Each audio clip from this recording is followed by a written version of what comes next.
He likes it. He loves it now.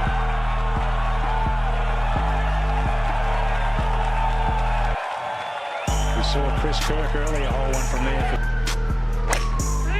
That is very high on the very right side of the green if it can cover.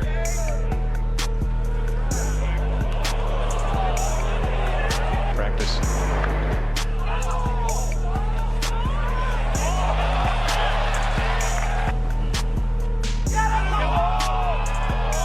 Gotta hit it.